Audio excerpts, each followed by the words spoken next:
तो दोस्तों, आज हम सुनेंगे रविंद्रनाथ टैगोर जी की श्रेष्ठ कहानियों में से एक कहानी जिसका नाम है भाई भाई। तो आइए सुनते हैं। दम्मी छदामी कोरी दोनों भाई भोर होते ही जब हंसियां गडासा हाथ में पकड़े काम पर निकले, तब उन दोनों की घरवालियों में खूब जोर की जंग शुरू हो गई थी। आसपास के लोग कुदरत, अनेक प्रकार की खटपट और शोर की भांति इस घर के झगड़े और उससे पैदा हुए कोलाहल के आदी बन गए थे।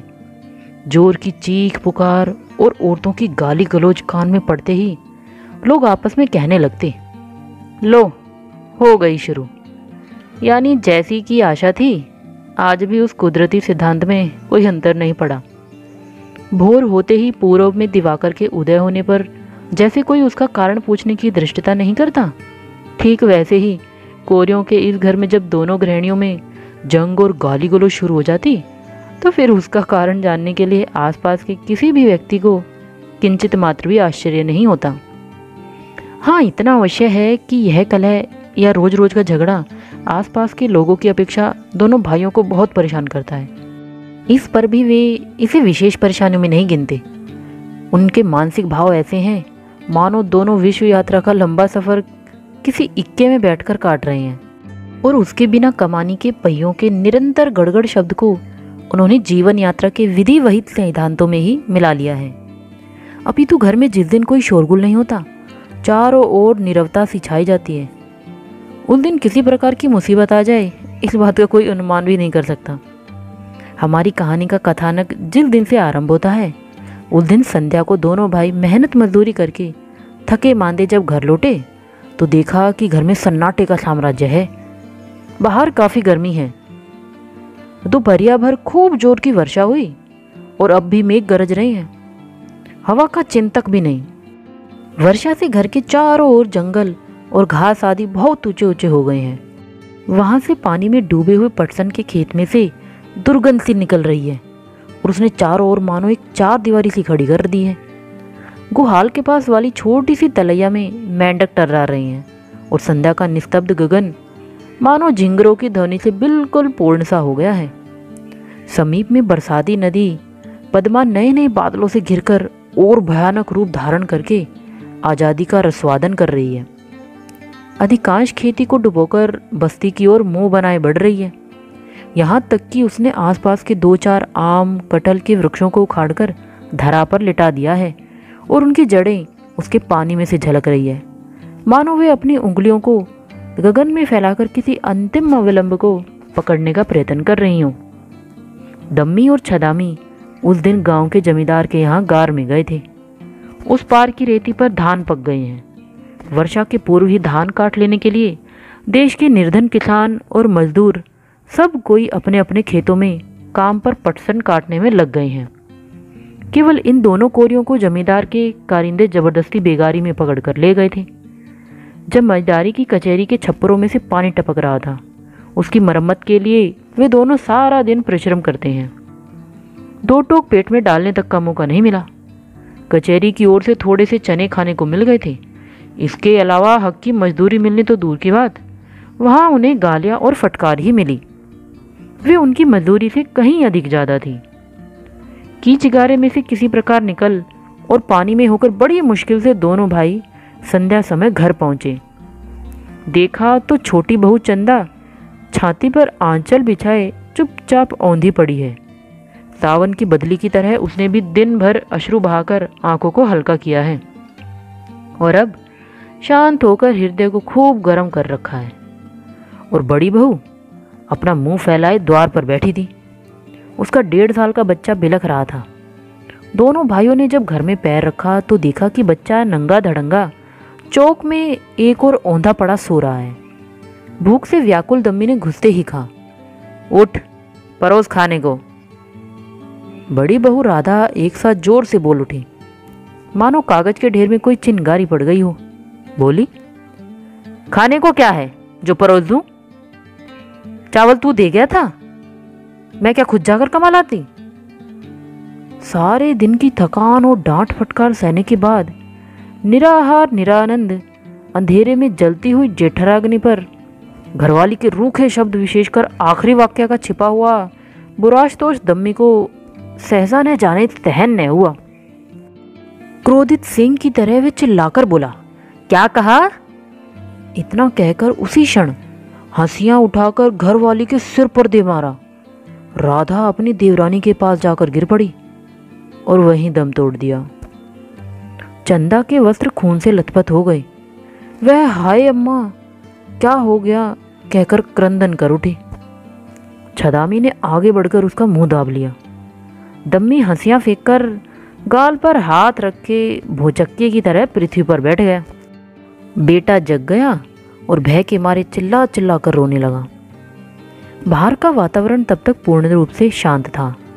अहीरों के बालक गाय भैंस चराकर गांव को लौट रहे थे। उस पार की रेती पर जो लोग धान काटने गए थे वे 5-5, 7-7 की टोली में एक छोटी सी नाव पर बैठकर इस पार आकर अपनी मेहनत में 2-4 पूला धान का सिर पर लादे अपने अपने घर जा पहुंचे थे। गांव के रामलोचन चाचा डाक खाने में पत्र डालकर घर लौट आए थे और सब कामों से निपटकर चुपचाप बैठे तंबाकू का मजा ले रहे थे। एकाएक उन्हें याद आया कि उनके किसान दम्मी पर लगन के कुछ रुपए बाकी हैं। आज के दिन वह देने का वादा कर गया था। यह सोचकर कि अब वह काम से लौट आया होगा, रामलोचन कंधे पर दुपट्टा डालकर और हाथ में छतरी ले उसके घर की ओर चल दिए। दम्मी और छदामी के घर में घुसते ही उनके रोंगटे खड़े हो गए। देखा तो घर में दिया तक नहीं जल रहा था। आंगन अंधेरे से भरा हुआ था और उस अंधेरे में 2-4 काली छाया सी अस्पष्ट रूप से दिखाई दे रही थी। रह रहकर बरामदे में से किसी के रोने की आवाज भी आ रही थी और कोई उसे रोकने का प्रयत्न कर रहा था।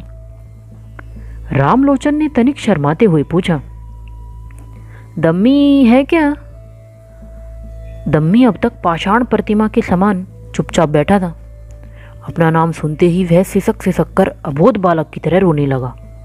छदामी झटपट बरामदे में से उतरकर रामलोचन चाचा के पास आंगन में आ खड़ा हुआ। रामलोचन ने पूछा, औरतें तो कलह करके मुंह फैलाए पड़ी होंगी, इसी से अंधेरा है क्यों? आज तो दिन भर चिल्लाती ही रही हैं।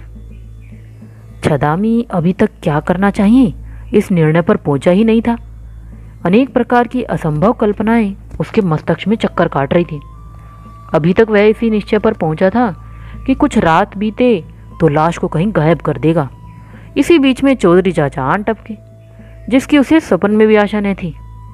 तुरंत ही उसे कोई जवाब न सूझा, कह बैठा, हाँ आज बहुत झगड़ा हो गया। चौधरी रामलोचन बरामदे की ओर बढ़ते हुए बोले, इसके लिए दम्मी क्यों आंसू बहा रहा है? छदामी ने देखा कि अब बचने की कोई आशा नहीं तो कह ही उठा। लड़ते लड़ते छोटी बहू ने बड़ी बहू के माथे पर हंसिया मार दिया। इंसान आई हुई मुसीबत को ही बड़ा समझता है, उसके अलावा और भी कोई मुसीबत आ सकती है, यह बात शीघ्र ही उसके दिमाग में नहीं घुस पाती। छदामी उस समय इसी सोच में पड़ा हुआ था कि इस भयानक सजाई के पंजे से कैसे छुटकारा मिले, लेकिन झूठ उससे भी बढ़कर मुसीबत खड़ी कर सकता है, इस बात का उसे तनिक भी ध्यान न था। रामलोचन के पूछते ही तुरंत ही उसके दिमाग में जो उत्तर सूझा वही उसने कह डाला। रामलोचन ने चौंक कर पूछा, हैं? क्या कहा? मरी तो नहीं? छदामी ने उत्तर दिया, मर गई। इतना कहकर उसके पांव पर गिर पड़ा। अब चौधरी महाशय बड़े असमंजस में फंस गए। सोचा कि भगवान ने न जाने संध्या समय कौन सी मुसीबत में फंसा दिया। कचहरी में गवाही देते देते प्राण खुश हो जाएंगे। छदामी ने किसी प्रकार भी उनके चरणों को नहीं छोड़ा। बोला, चौधरी चाचा, अब मैं बहू को बचाने के लिए क्या करूं? अभियोग के विषय में परामर्श देने में चौधरी रामलोचन गांव भर के प्रधानमंत्री थे। उन्होंने तनिक विचार कर कहा, देख एक काम कर, तू अभी दौड़ जा थाने में, कहना कि मेरे बड़े भाई दम्मी ने शाम पीछे घर आकर खाने को मांगा था, खाना तैयार नहीं था, सो उसने बहू के माथे पर हंसियां मार दिया। मैं ठीक बता रहा हूं, ऐसा करने से तेरी बहू बच जाएगी। छदामी का कंठ सूखने लगा। उठकर बोला, चौधरी चाचा, बहू तो और मिल जाएंगी, लेकिन भाई को फांसी हो जाने पर फिर भाई नहीं मिल पाएगा। जब उसने अपनी घरवाली के माथे पर दोष मढ़ा था तब उसने यह बातें नहीं सोची थी। भय के कारण एक बात मुंह से निकल गई। अब अलक्षित विचारों से उसका मन अपने लिए युक्तियां एकत्रित करने लगा। चौधरी ने भी उसकी बात को युक्ति संगत माना। बोले, तब फिर जैसा हुआ है वैसा ही कहना, सब ओर से बचाव होना तो बहुत कठिन है छदामी। इतना कहकर रामलोचन वहाँ से चल दिए और देखते देखते सारे गांव में इस बात की चर्चा हो गई कि कोरियों के घर की छोटी बहू ने गुस्से में बड़ी बहू के हंसियां दे मारा। बांध टूटने पर जैसे बाढ़ आ जाती है, उसी प्रकार कोरियों के घर पुलिस आधम की। अपराधी और निपराधी दोनों देखकर घबरा उठे। छदामी ने निर्णय किया कि जिस राह को अपनाया है उसे उसी पर चलना ठीक होगा, क्योंकि उसने चौधरी चाचा के सामने जो बात कह डाली है उसे गांव का बच्चा बच्चा जान गया है। अब यदि और कोई बात कही जाए तो न जाने उसका नतीजा क्या निकले। उसकी बुद्धि मारी गई। उसने अपनी बहू से अनुरोध किया कि वह इस बात को अपने ऊपर ले ले। सुनते ही उस पर मानो ज्वालामुखी फट गया। उसने धीरज बंधाते हुए कहा, अरे पगली, ऐसा करने में किसी बात का डर नहीं है, हम लोग तुझे जरूर बचा लेंगे। धीरज बंधा तो सही, पर उसका गला सूख गया और चेहरे का रंग पीला पड़ गया। चंद्रा की आयु 17-18 वर्ष के लगभग होगी। चेहरा भरा हुआ और गोल मटोल, बदन मंझोला और गठा हुआ, चाल अति सुंदर। आसपास के लोगों के घर जाकर गपशप करना उसकी दिनचर्या है, जबकि बड़ी बहू ठीक उसके उल्टी थी। आलसिन, फूहड़ और बेस्वर इतनी कि सिर का कपड़ा और गोद का बच्चा, घर का काम कुछ भी उससे न संभलता था। हाथ में कोई खास काम काज न होता और न फुर्सत। छोटी बहू उससे अधिक कुछ कहती सुनती न थी। हाँ, मीठे स्वर में ही 2-1 पैने दांत गड़ा देती और हाय हाय ही करके क्रोध में बकती झकती रहती और इस प्रकार मोहल्ले भर की नाक में दम करती रहती। पर इन दो गृहस्थियों में भी स्वभाव की आश्चर्यजनक एकता थी।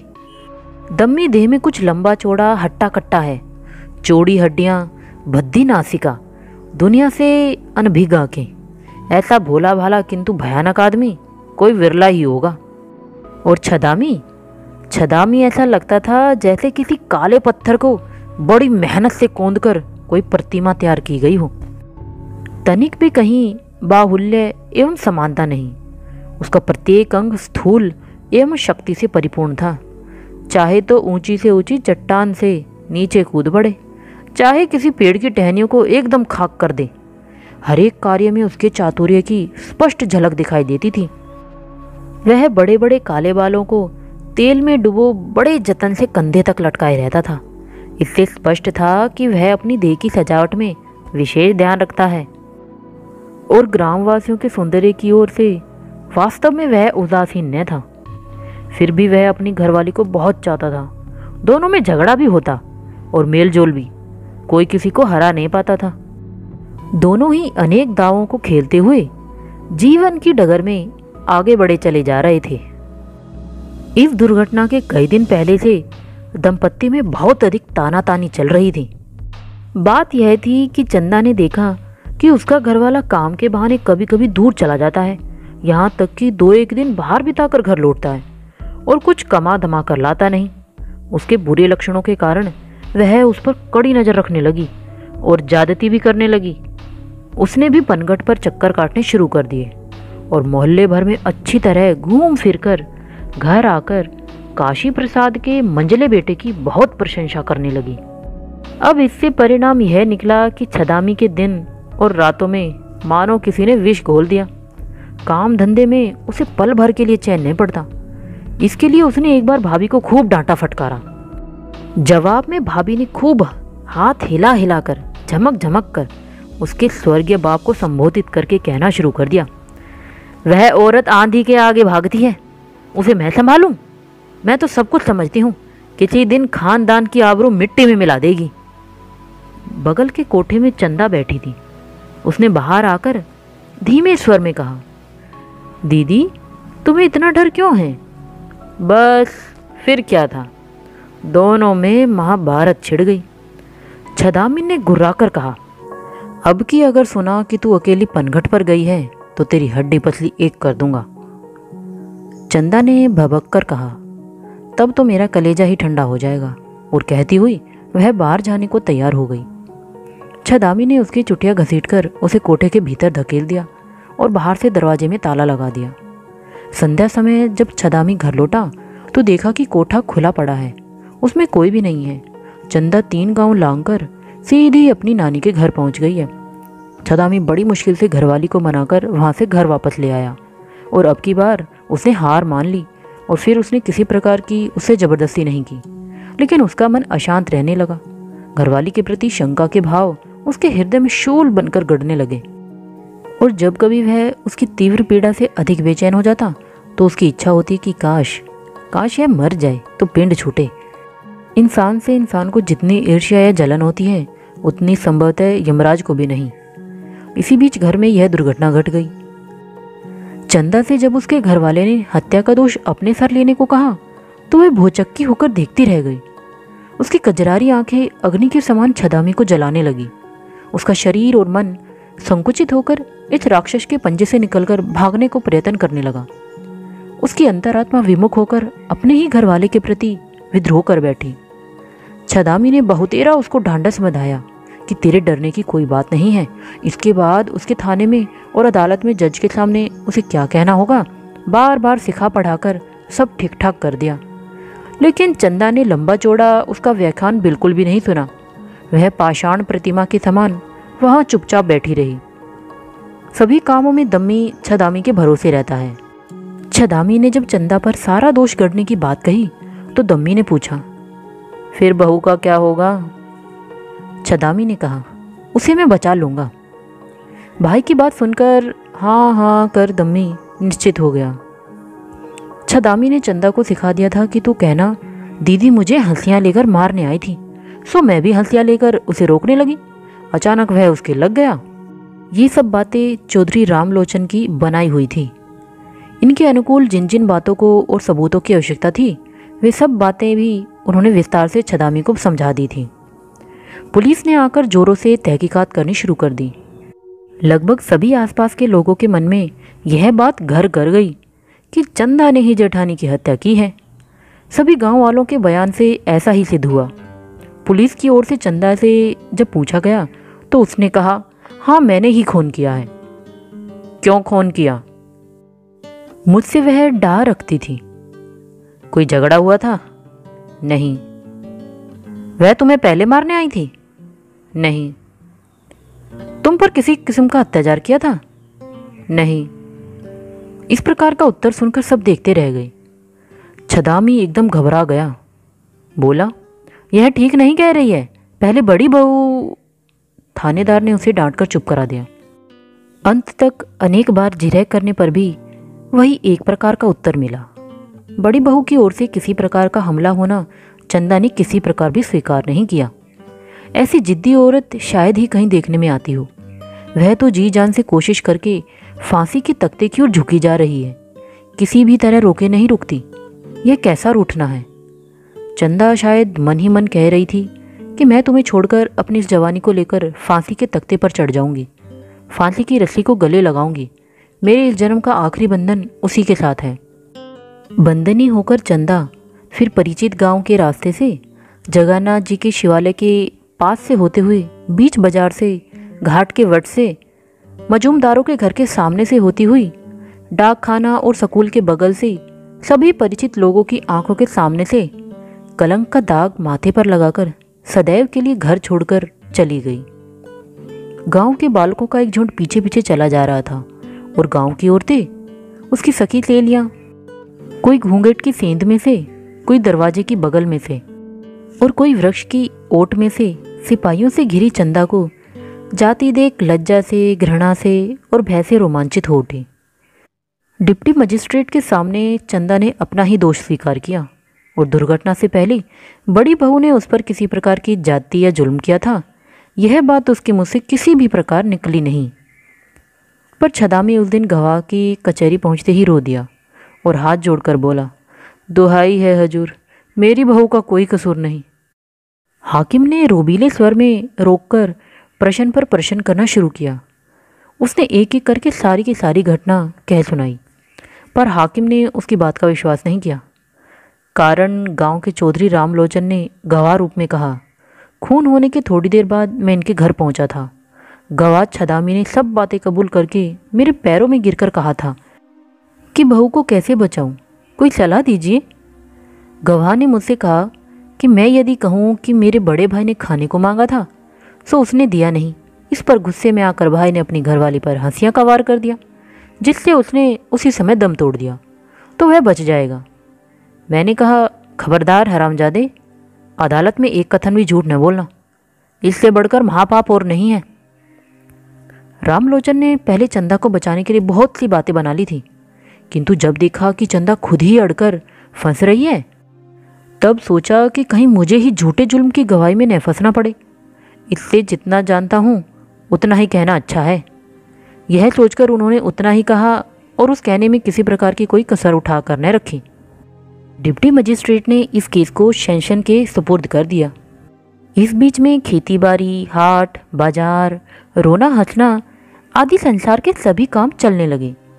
पहले के समान सारे धान के खेतों में सावन के मेघ बरस उठे। पुलिस, मुलजिम और गवाहों को लेकर सेशन जज की अदालत में पहुंची। इजलास लगा हुआ था। बहुत से लोग अपने अपने मुकदमे की पेशी की इंतजारी में बैठे थे। कोई मुकदमा चल रहा था। छदामी ने खिड़की में से झांककर रोजमर्रा की इस आकुल व्याकुल दुनिया को एक नज़र से देखा। सब कुछ उसे सपना जैसा मालूम हुआ। अदालत के अहाते के भीतर के वट वृक्ष पर एक कोयल कूक उठी। अपनी पेशी पर चंदा ने झुंझलाकर जज के सामने कहा, तुम जिस दोष को अपने सर पर ले रही हो उसकी सजा जानती हो क्या है? चंदा ने कहा, नहीं। जज ने मुस्कुराते हुए कहा, फांसी यानी मौत। उसे सुनते ही चंदा के होश उड़ गए। उसने गिड़गिड़ाते हुए कहा, साहब, आपके पैरों पड़ती हूँ, मुझे यही सजा दो। मुझसे अब दुनिया की बातें सही नहीं जाती। जब छदामी को अदालत में पेश किया गया तो चंदा ने उसकी ओर से मुंह फेर लिया। जज ने पूछा, गवाह की ओर देखकर बताओ, यह तुम्हारा कौन लगता है? चंदा ने अपने मुंह को हाथों से ढककर कहा, यह मेरा घर वाला है साहब। जज, तुम्हें यह चाहता है? चंदा, बहुत ज्यादा हुजूर।